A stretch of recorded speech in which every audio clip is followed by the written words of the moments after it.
نحمده ونصلي ونسلم على رسوله الكريم اما بعد اعوذ باللہ من الشیطان الرجیم بسم اللہ الرحمن الرحیم انا انزلناه في ليلة القدر وما ادراک ما ليلة القدر صدق اللہ العظیم اللہم صلی علی سیدنا و مولانا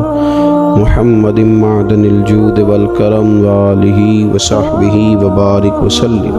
الصلاة والسلام علیک یا سیدی یا رسول اللہ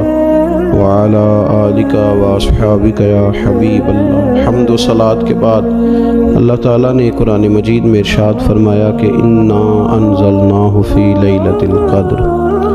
فرمایا بے شک ہم نے اس قرآن پاک کو لیلۃ القدر میں نازل کیا ہے، قدر والی رات میں نازل کیا۔ وما ادراک ما لیلۃ القدر، قرآن مجید کے انداز پر غور فرمائیں، فرمایا تم کیا جانتے ہو کہ لیلۃ القدر کیا ہے، تمہیں کیا خبر ہو کہ لیلۃ القدر کیا ہے۔ اس کی اہمیت دیکھیے، میں کہا کرتا ہوں کہ صرف اس ایک فکرے کو دیکھ لیا جائے، وما ادراک ما لیلۃ القدر، اور تم کچھ جانتے ہو کہ لیلۃ القدر کیا ہے، تمہیں کیا خبر کہ لیلۃ القدر کیا ہے۔ لیلۃ القدر 1000 مہینے سے بہتر ہے۔ ان آیات کو دیکھیں اور ساتھ نبی پاک صلی اللہ علیہ وسلم کا وہ فرمان دیکھیں جس میں حضور علیہ السلام نے فرمایا تمہارے پاس ایک مہینہ آ رہا ہے رمضان کا،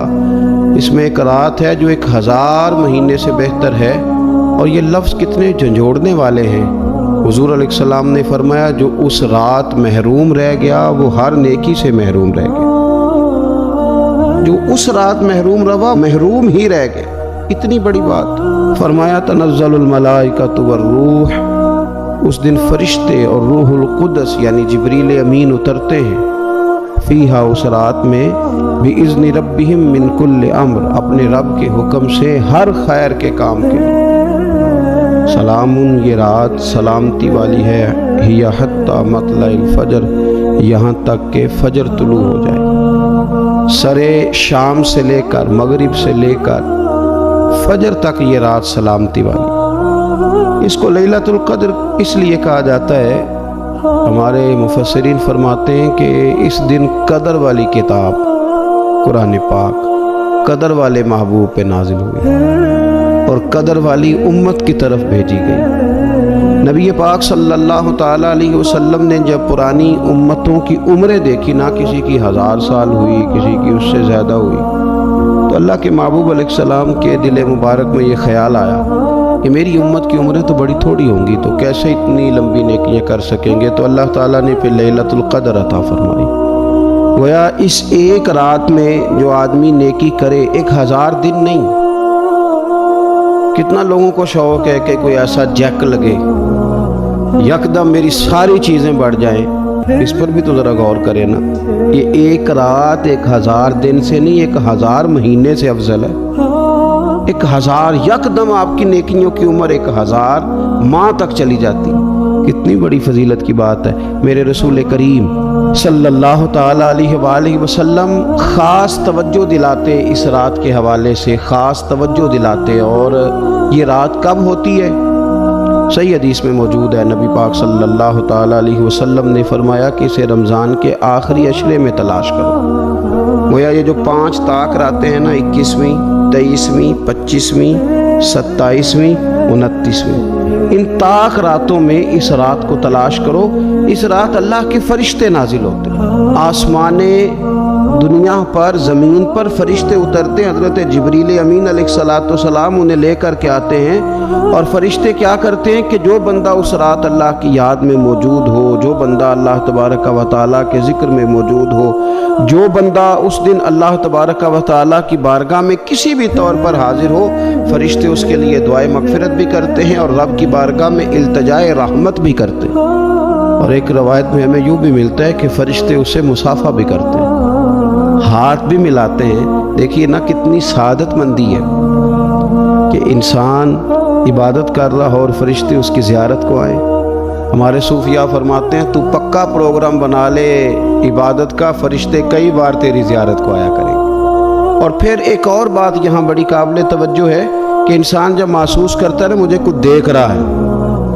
تو ذرا اس کی عبادت کا انداز بھی تھوڑا تبدیل ہو جاتا ہے۔ تو اگر یہ ذہن ہو ہمارا کہ ہمیں فرشتے دیکھ رہے ہیں اور وہ والی مخلوق دیکھ رہی ہے جو ہماری ڈائری ڈائریکٹ لے جا کے ہمارے رب کی بارگاہ میں پیش کرے، تو پھر کچھ زیادہ ہی توجہ مسلمان کی ہونی چاہیے، زیادہ ہی انہماک ہونا چاہیے، وہ کھو جائے۔ ٹھیک ہے ہم کمزور بھی ہیں، ہمارے اندر کچھ پریشانیاں بھی ہیں، ہماری بیماریاں بھی ہیں، ہم لاغر بھی ہیں، ضعف بھی آ جاتا ہے، تھکاوٹ بھی ہمیں آ لیتی ہے، لیکن لمبی تو بات ہی کوئی نہیں، 5 تو طاق راتیں۔ حضرت سیدہ عائشہ صدیقہ رضی اللہ تعالیٰ عنہ ارشاد فرماتی ہیں کہ جب رمضان کا آخری عشرہ شروع ہوتا تھا نا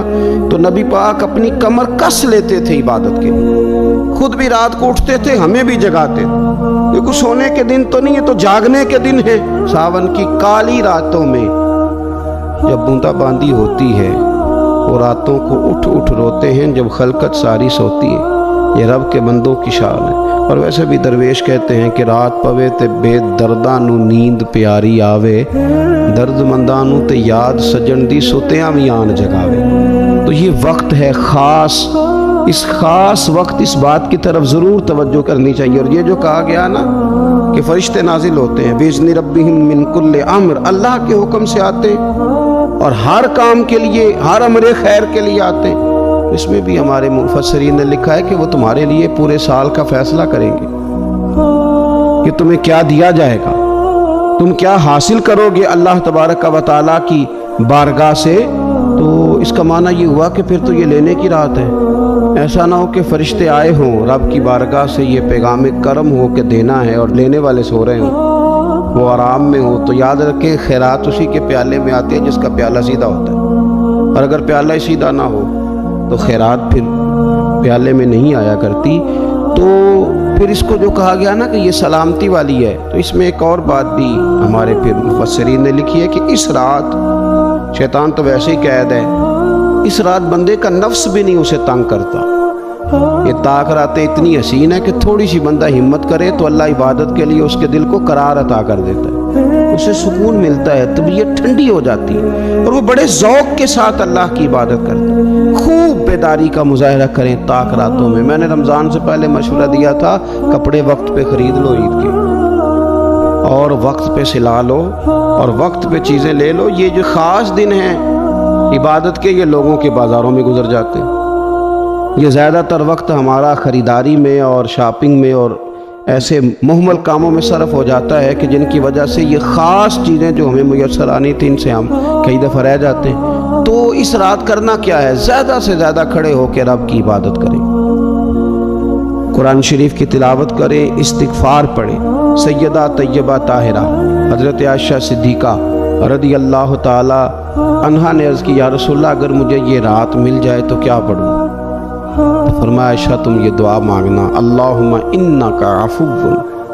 اے اللہ بے شک تو درگزر کرنے والا ہے، تحب العفو، اور تو درگزر کرنے کو پسند بھی کرتا ہے، فاعف عنی، ہم سے بھی درگزر فرما، ہمارے گناہوں کو معاف فرما۔ یعنی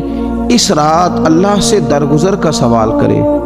جو لوگوں کے سامنے اپنی خطائیں ہوتی ہیں وہ تو ویسے بیچارے ہر وقت معافی مانگتے رہتے ہیں، جن کے پیش نظر اپنی غلطیاں ہوتی ہیں، جو اپنے رب کریم کی بارگاہ میں حاضر ہونے کا ارادہ رکھتے ہیں صاف ستھرا ہو کر، وہ تو ویسے ہی معافی کے طلبگار ہوتے ہیں۔ تو یہ تو خاص چانس ملا ہے معافی مانگنے کا،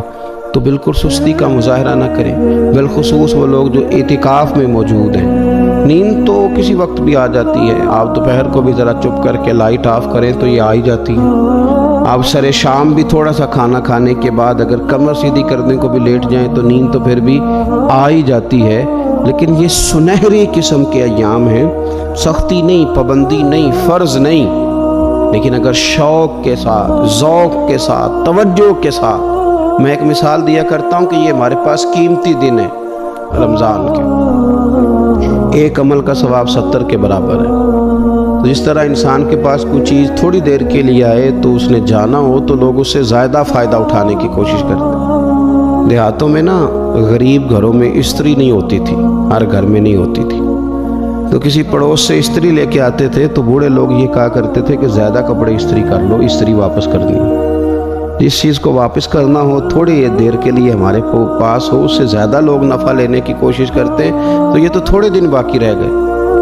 تاخیراتیں تھوڑی رہ گئی، زیادہ نفع لینے کی کوشش کریں۔ اللہ تعالیٰ اس سال جب فرشتے لیلۃ القدر پہ آئیں تو وہ امت مسلمہ کے لیے ایسا رحمت کا پیغام لے کے آئیں کہ دین پھر سے غالب ہو جائے، اسلام پوری دنیا کے اندر اپنے غلبے کے ساتھ سامنے آ جائے، کفر کا، ظلم کا، زیادتی کا، جبر کا ہمیشہ کے لیے خاتمہ ہو جائے۔ اور اللہ تعالیٰ اس سال لیلۃ القدر میں جن لوگوں کو معاف کرے گا، رب کریم ہم سب کے نام اس میں شامل فرمائے۔ آخر دعویٰ ان الحمدللہ رب العالمین۔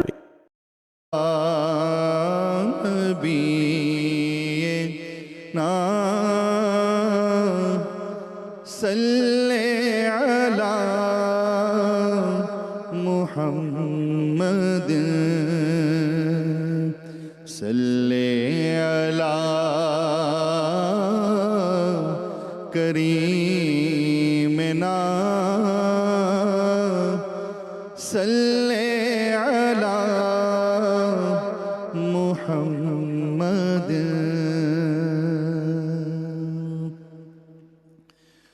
خوشبو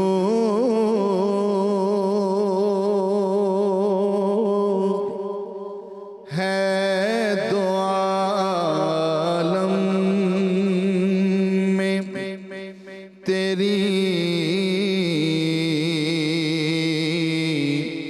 اے گل چیدہ خوشبو ہے دو عالم میں تیری، اے گل چیدہ کس منہ سے بیان ہو تیرے اوصاف حمیدہ، تجھ سا کوئی آیا ہے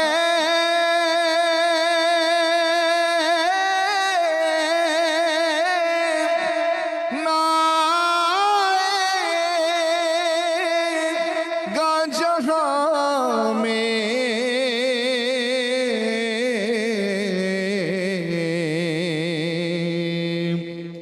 تجھ سا کوئی آیا ہے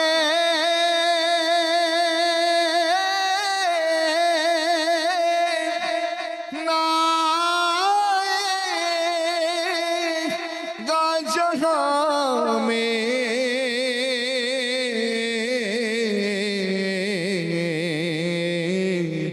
دیتا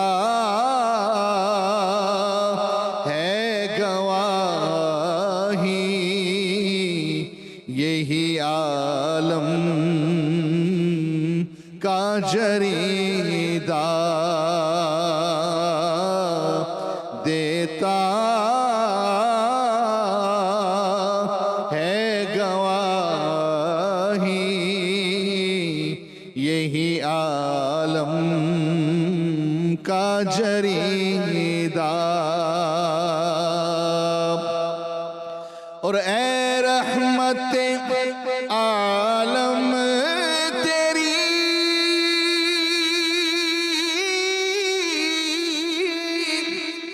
یادوں کی بدولت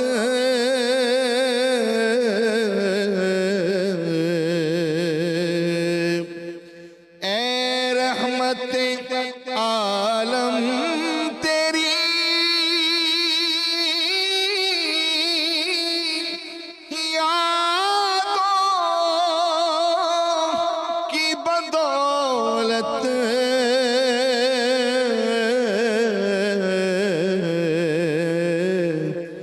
کس درجہ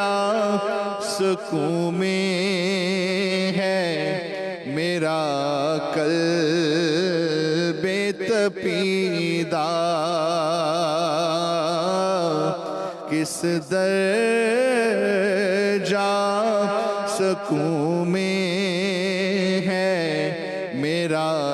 قلب تپیدہ، یوں دور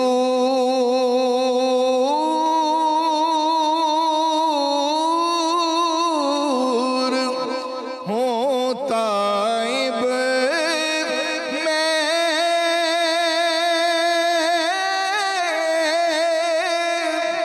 حریم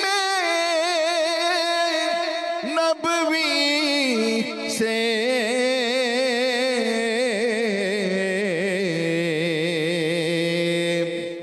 یوں دور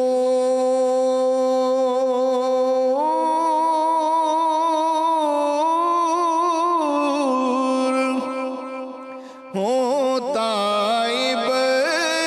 میں، حریم نبوی سے